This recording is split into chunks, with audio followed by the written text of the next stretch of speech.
Welcome back to the BookEnds YouTube channel. I'm James McGowan. Hi, I'm Jessica Faust. We are literary agents who have taken our popular blog to YouTube to discuss all things publishing. So today is more of a, well, maybe it's a little bit of both, but we came at it from the angle of being publishing professionals and just how much of our job is public. Because I think it's something a lot of people know. Yeah, and I think that's where we first got the idea, was when thinking of our jobs. But well, we should probably say what it is. Yeah, so working in publishing, a lot of what you're doing is public. It's something everybody is going to know about at some point or another. You have to put yourself out there in ways that might make you a little uncomfortable, and you are going to be reachable in places you never thought you would be reachable, like restaurant bathroom reachable. Yeah, so I mean, originally we thought of it as that, like the surprise of entering this industry, primarily as an agent or an editor. I think people in the background, like contracts people, publicity, not even as much, marketing, all those other jobs in publishing that are equally important aren't quite as public as agents, editors. But I think what we're going to discuss today also relates a lot to authors. So everything we're talking about can easily relate to authors, because that's the thing you have to deal with when deciding to get published, is that, are you prepared also for the public face of publishing as an author? Yeah, so I think the best way to describe it is, we say you have a public face as an author, agent, or editor because you are creating a brand around yourself and your name and your face. That is, especially on social media, when everything you're putting out there is attached to a little circle that has your smiling face in it. Like, you are the brand that you're building. And go on. Go ahead. Well, I was going to say, even if you're somebody who is not a big fan of social media, and there are definitely agents and editors who stay off of social media, you have a public face. You are in the book's acknowledgement sections. You're an agent, you're on your agency's website. Publishers are now putting their editors' faces and bios on the websites. And the minute your name is out there, Publishers Marketplace when a deal is announced, Publishers Weekly when a deal is announced, all of those are public. Yeah, so, and we don't mean to say like you are A-list celebrity famous. Of course not, but like, you are not Kevin Bacon, people. All people?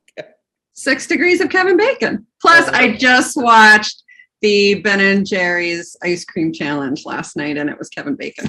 Oh, okay. Well. All right. Bear with me, people. Okay, we'll bear with you. So we're not talking A-list celebrity, but we are talking within these communities. People are going to know who you are. And when those deals are made and those deals are announced and books hit shelves, people are going to come looking for you, because sounds so scary. Does sound ominous. No, but writers are going to want to know who you are and whether they can query you, right? Like, every writer is looking for an opportunity, and every agent is an opportunity. You've been Googled, people. Absolutely. I Google myself pretty often just to see what pops up. Do you? I haven't done that in a long time. I'm afraid. I'll let you know what pops up. Okay, thank you. So the first thing I think to talk about in the public face of publishing is the obvious, which is social media. And that's what everybody thinks of. And I think everybody thinks, well, if I just don't do social media, I can avoid it. But that's tricky, especially for people just entering the business. And also the reality of it, some of us like social media and want to be on it. So I say it's better to be prepared, so that when and if you do go on those places, you are ready for it. And social media isn't just the obvious, like Twitter, Facebook, and Instagram. It could be, it's TikTok. It's all of these places, but any place that is attached to your email, where you can be Googled and found. So if your work email is attached to, I don't even know what else, people could find you and contact you through that. Yeah, LinkedIn is one too. So let's talk about what to expect from your public face on social media. Everybody and their mother is going to want to send you their book. It's true. You are going to get, hey, I'm looking for a literary agent. Can you help me? Hey, I want to get my book published. Can you help me? Hey, here's a 6-paragraph summary of my book. Can you help me? That's all people want.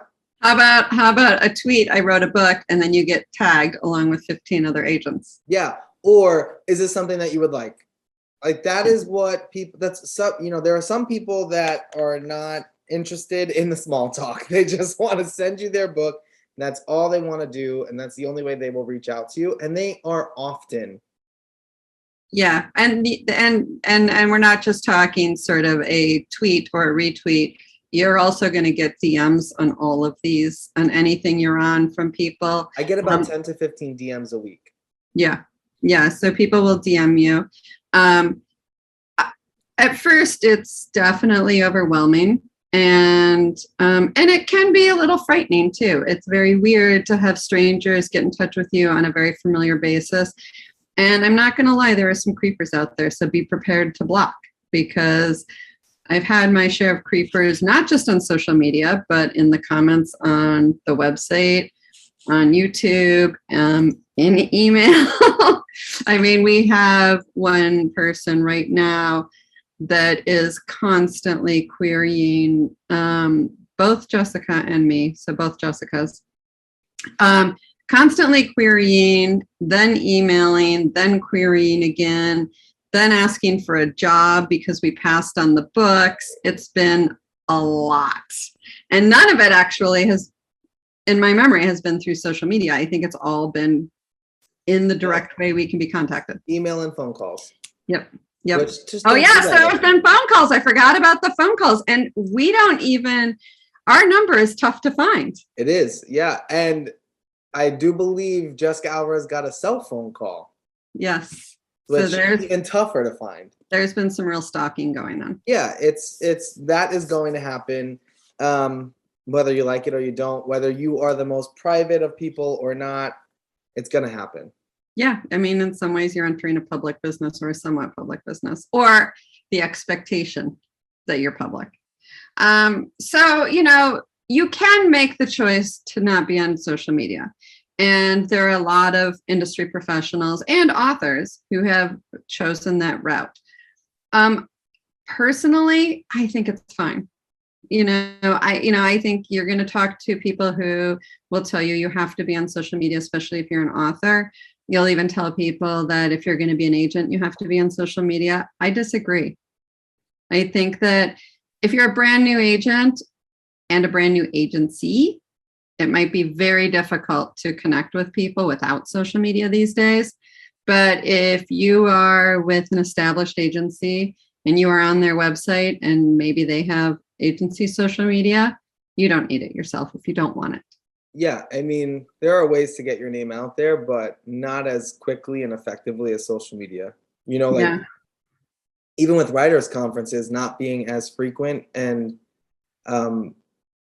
as, I guess, as popularly attended to as they used to be, not as many people are going to know you from just doing a conference circuit or from, reaching out to bloggers and getting your name on blogs, like those folks that do lists. You're not going to find the same amount of people that you would if you're tweeting your MSWL, if you're communicating with other authors, the writing community, other agents, other editors. So it's hard to do it and start your brand without it, I think, at this point. Right. I agree. But the other thing is you don't have to reply. You don't owe anybody who reaches out to you through social media a response. I'm learning that. Yeah. I mean, I would answer every single DM just because that's, especially for us, that's who we have built ourselves to be. I've done it. Turn that off. But there are just things that, I mean, you're not even trying to find information yourself. I can't do that for you. Yeah.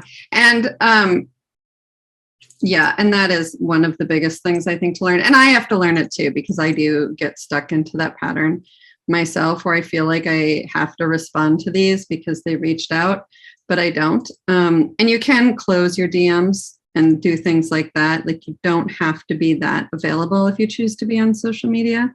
Yeah. But yeah, at the end of the day, you really don't owe people responses, or you just have a simple cut and paste.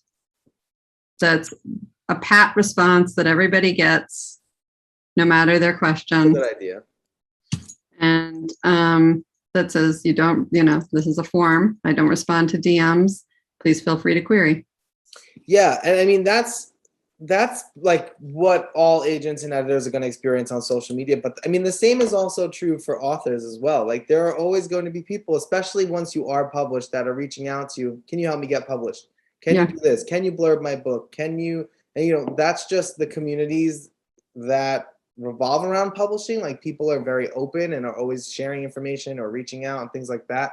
So even authors are going to get it, especially once they've reached like even the most minimal amount of success. So it's not something, and I think, you know, increasingly everywhere, not just in publishing, it's not something that we get to turn off anymore.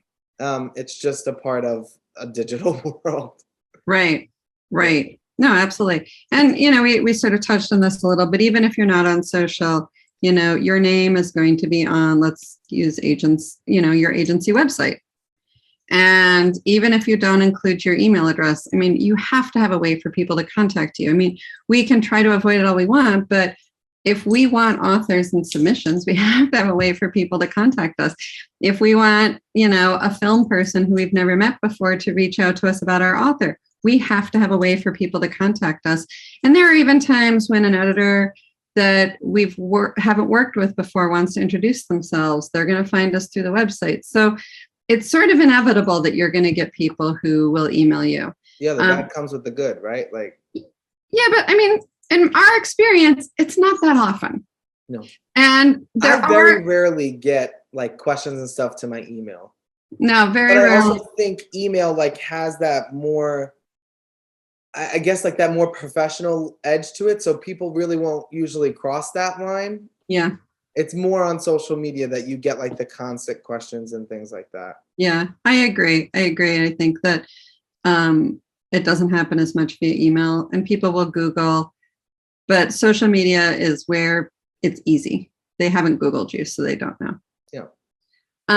Let's talk about writers' conferences, though, because those are a different beast when it comes to the privacy, because you are right there face to face in the thick of it. Oh my God, a writer's conference is so exhausting to me because, yeah, you are expected to be on because most times, I hope, you're being paid to be there.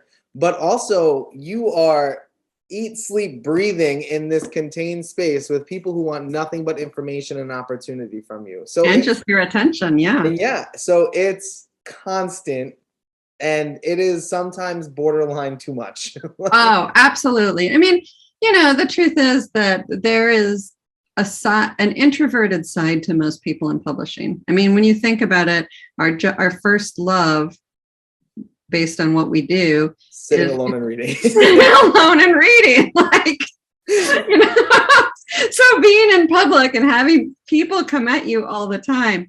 I know there are horror stories, and I've experienced some of them of, yes, it's true. Authors are known to follow people in the bathroom. I once, many years ago, had someone stand outside my stall with their manuscript. Didn't you just recently have someone slide their manuscript under your door? I had somebody slide the manuscript under my hotel room door. That was one of the more unsettling experiences I ever had, just because how this person found my hotel room, which is usually private information, I didn't know. Yeah. So that was a little creepy. But, you know, the thing with writers' conferences is that you have to protect your space. So one of the tricks I've learned because of the exhaustion part of it is actually when I go, I will schedule in downtime. I will literally, before I schedule anything for the conference, schedule on my calendar, time in the morning, time in the afternoon, whatever I need to go back to my room and sit quietly so that I am not back to back for 12 hours. And it also is good to find a buddy. If you're going to the conference and you don't know anybody, find a fellow agent that you connect with and be each other's buddies. You know, that person who can see when somebody's taking up too much of your time and was willing to cut in and drag you away and do those kinds of things, because sometimes it's hard for us to excuse ourselves from a situation that's feeling a little too invasive, I guess, really just because they're taking up too much of our time. But having that buddy who sort of keeping an eye on things while you're keeping an eye on things for them helps. Yeah, especially because our job when we go to those things is to network and build our brand. So it's kind of hard to like guiltlessly get out of it and feel confident that we handled it okay. I mean, at least for me. It takes a lot of practice. I mean, I've had a lot of years in it, and certainly it takes practice, and it's still hard. I mean, I had an experience once. I just love sharing these conference stories. And really, I, for a number of years, was doing somewhere between 5 and 10 conferences a year. So I've done a lot of conferences. And I have these stories, but the truth is I have a small handful of stories compared to the number of conferences I've been to.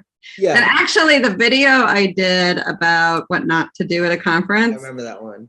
How to creep out an agent or something like that. Yes, that's on the YouTube channel. And those are all things that happened to me.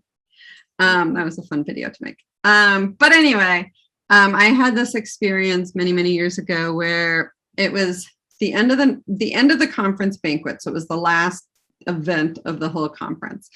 And what they did is they put every agent's and editor's names on a table. So we knew where we were supposed to sit, but then it was a free-for-all.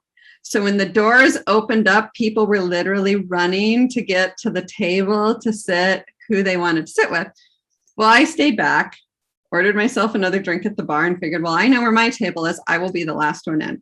Which actually I think is a good thing for a conference to do, as long as the agents and editors know to stay outside until it's over. Yeah. But when I still got inside, there were 2 people fighting over a chair at my table. And then the other thing they'll do is someone will always try to get there first and then reserve the seat for me so they can be sure to sit next to me. It's a lot. So they were fighting over it. And one of them was, I want to pitch. And so the one who wanted to, and I pitch, and I said point blank, I said, I am not taking any pitches tonight. This is my night just to sit, enjoy dinner. I've had a margarita. I just want to relax. Well, she was so in my face about it. I agreed to meet her the next morning before I was flying out, which I would never recommend because I wasn't protecting my space. So she pitched to me, and I was actually an editor at the time. And I said, this is not a book we would publish. And then she started to cry. Oh no. It was a lot. Yeah, they are emotionally taxing. Pitch events, everything. Exhausting. So you have to be prepared for this, but none of it is bad. Just you have to find ways to protect yourself. And that is, giving yourself space to walk away, being okay saying no, giving yourself time for yourself, going on a walk, leaving the hotel, whatever it takes at a conference, not answering DMs and social media, whatever it takes. Yeah, it's all about your boundaries. And I think the best thing you can do is set them as early on as possible. I mean, they are boundaries that can be tweaked, loosened, strengthened, but start with boundaries that are going to protect your time, protect your mental space, and protect really your energy levels. Because if you don't have those 3 things in publishing, oh boy, I don't know where you're going. So true. And then, I guess on the talk about boundaries, it's okay to keep things private when you want to be private. Yeah.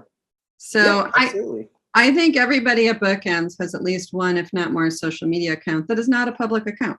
Yeah. You have the right to share whatever you want on social media and to decide what you want to share. There are some agents, for example, who share a lot of details about their private lives, their family, their kids, their dogs. I am not one of those. Me either. And I think you do what works for you, but don't feel like because, that agent shares their everyday private life, I need to do the same. You don't. And another thing too, like nobody is entitled to it. Like nobody is entitled to your time and your energy and your private information. Nobody is entitled to it. Not even your bosses and your coworkers are entitled to that. Yeah. You are entitled to a private life. So if that's what you have to do in order to have that space online that's public and have a space online that's private, they don't need to cross. You don't need to make any exceptions. You are allowed to have that. Yeah, you don't have to share pictures of your dinner or your dog or your kids. You don't have to share even what state you live in. Yeah. So you get to choose that, and you get to have private accounts. Yeah. I mean, every once in a while, somebody will find some of my private accounts and request me. Nope. Yeah, for me too, especially, and I mean, that was before I had a public Instagram. And I made the exceptions, and I added a client and a coworker and a friend. And then I was like, all right, I'm going to walk this back. I mean, I still have some BookEnds coworkers on my personal Instagram, but that's my boundary. Like, that's it. I won't let clients, even other like publishing professionals, don't go on my personal Instagram. Yeah. And that's what makes me comfortable. And that's all I have to do. Yep. That's exactly it. Whatever makes you comfortable. And you can change it. Yeah. I mean, you can let somebody in and then take them off. I did that. They don't, just because you let them in. And if they get upset, you can simply say, I've separated my accounts. Right. And if they're still upset, that is not your problem. No. You have a right to your privacy. And again, that's people feeling entitled to your personal life. And we are professionals first and foremost. Yep. Yeah.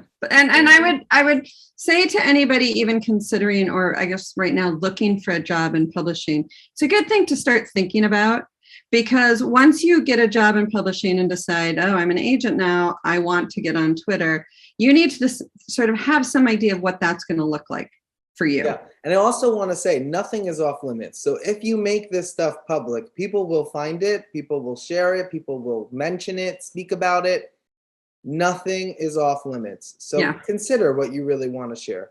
Yeah. I mean, we discussed earlier, you are not an A-list celebrity, but if you see the abuse A-list celebrities get, well, non-celebrities are going to get it too. Yeah. So, I mean, nobody's called my dog Olive Ugly yet, but I will fight. So nothing's off the table. Oh. So that is what it's like to be the public face of publishing. I hope we didn't scare you. No, this is a long one too, so there's a lot here. There's some good tales. I should have.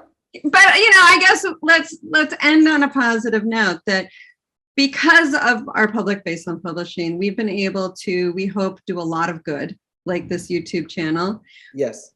We've connected with a lot of great people. I have made some really great, like real friends through social media, like with other agents that I speak to daily. So the friendships and the relationships that you can make, the opportunities that you can find and really seize are, I think, endless. It's just a matter of going into it and having a really firm boundary of what you're willing to accept and do, and sticking to that. And then I think all the benefits are yours to reap. Agreed. We'll see you there. Yeah. Thanks for watching. Don't forget to like and subscribe, and we'll see you back here next time. Bye.